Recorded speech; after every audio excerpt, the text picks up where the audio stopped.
ইষ্টপ্রীতির মূল কথা কি ঠাকুর? শ্রী শ্রী ঠাকুর উত্তরে বললেন, জয় গুরু সকলকে। আজ আবার চলে এসেছি অনেক দিন পরে আমি পল্লবী মিত্র নতুন আরেকটি ভিডিও নিয়ে।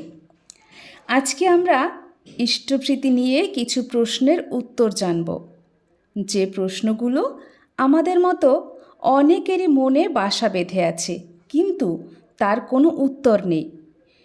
সেই ছোট্ট ছোট্ট কিছু প্রশ্নের উত্তর দয়াল ঠাকুর কত সহজেই আমাদের বুঝিয়ে দিয়েছেন। এই নিয়েই আজকে কিছু কথা।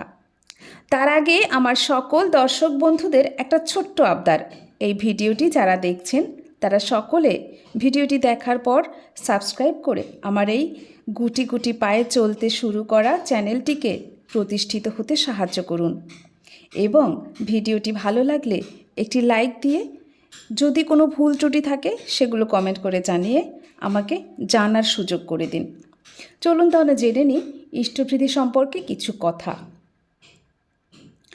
ইষ্টপ্রীতির মূল কথা কি ঠাকুর? শ্রী শ্রী ঠাকুর উত্তরে বললেন, ভোজ্যটা বা পয়সাটা ইষ্টপ্রীতির মূল কথা নয়।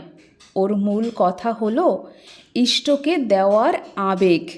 তাকে না দিয়ে না খাইয়ে আমার ভালো লাগে না, তাই সর্বাগ্রে আমার তার সেবার আয়োজন।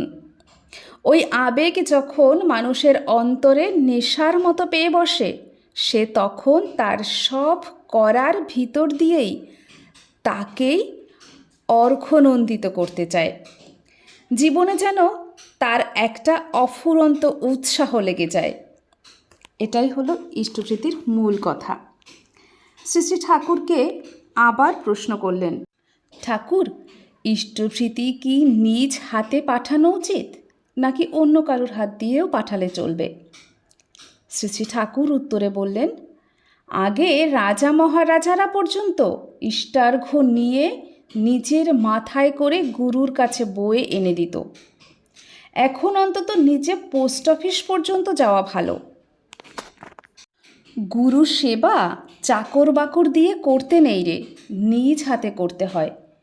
এই রকম সেবায় শ্রদ্ধার্ঘ অনুরাগ বাড়ে। আধ্যাত্মিক ও আদি ভৌতিক জীবন বিবর্তিত হয়ে ওঠে। পরম পিতার প্রতি যদি টান থাকে, নেশা থাকে, অনুরাগ থাকে, দুনিয়ার প্রতিও অমনি দরদ হয়। ইষ্টপ্রীতি পাঠানোয় যদি গোলমাল হয়, সেক্ষেত্রে কী করণীয় ঠাকুর? তখন শ্রী শ্রী ঠাকুর আবার উত্তরে বললেন, নিতান্ত অশক্ত না হলে ঠিক 30 দিনেই ইষ্টপ্রীতি পাঠাতে হয়। এই ব্যাপারে নিয়মনিষ্ঠ হলে এই জিনিসটাই চারায় যায় জীবনের সর্বত্র। তাতেই ইফিসিয়েন্সি অর্থাৎ দক্ষতা বাড়ে। এটা একটা মৌলিক ধর্মানুষ্ঠানমূলক জিনিস কি না? এতে গোলমাল হওয়া ঠিক নয়। তাতে সেই গোলমাল জীবনের অন্য ক্ষেত্রেও আক্রমণ করে। এটা সেই ঠিক নিয়মিতই করা লাগেই।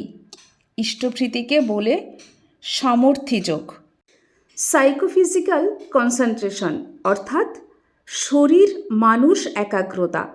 সমগ্র সত্তার মধ্যে এই ক্রিয়া হয়ে থাকে। এইটুকু করে বলেই মানুষ তাকে কতখানি যে রেহাই পেয়ে যায় সেটা ধারণার অন্তহীন। কারণ এই করার ফলে তার ভেতর একটা শক্তি সঞ্চিত হয়, যা তাকে বিপদকালে রক্ষা করে। বুঝেছিস? অনেকেরই অবস্থা এমনই যে প্রণামী বা ইষ্টপ্রীতি হয়তো নিয়মিত করছে, কিন্তু মাসের শেষে গিয়ে সে সেই প্রণামীটাকে একটা করে দিতে পারে না। সেক্ষেত্রে কী করণীয়? শ্রী শ্রী ঠাকুর উত্তরে বললেন, যথাসাধ্য যা পারে তা দিয়েই করা ভালো। প্রাণ উসলিয়ে যা আসে তা দিয়েই যেন করে।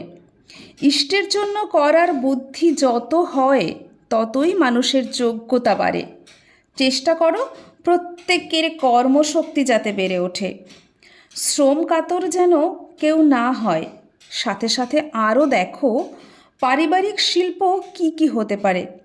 যে যেদিক দিয়ে পারক আছে তাতে সেই দিক দিয়েই আগাবে। ইষ্টভৃতি সম্পর্কে এই ছোট ছোট কিছু প্রশ্ন অনেকের মধ্যেই বাসা বেঁধেছিল, তো সেগুলো যতটুকু সম্ভব আমি ক্লিয়ার করার চেষ্টা করেছি। তো যদি এই ভিডিওটি আপনাদের ভালো লেগে থাকে তাহলে অবশ্যই আমাদের এই ছোট্ট চ্যানেলটিকে এগিয়ে নিয়ে যাওয়ার জন্য আমাদের চ্যানেলের সাথে জুড়ে থাকুন। আজকের মতন আবার বিদায় নিচ্ছি আমি পল্লবী মিত্র। আবার দেখা হবে নতুন কোনো ভিডিওতে।